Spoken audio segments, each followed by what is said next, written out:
गणराज्य घडवण्याचा व त्याच्या सर्व नागरिकास सामाजिक आर्थिक राजनैतिक न्याय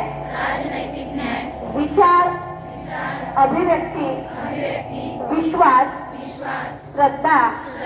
व उपासना यांचे स्वातंत्र्य दर्जाची व संधीची समानता निश्चितपणे प्राप्त करून देण्याचा आणि त्या सर्वांमध्ये व्यक्तीची प्रतिष्ठा व राष्ट्राची एकता आणि एकात्मता यांचे आश्वासन देणारी बंधुता प्रवर्धित करण्याचा संकल्पपूर्वक निर्धार करून आमच्या संविधान सभेत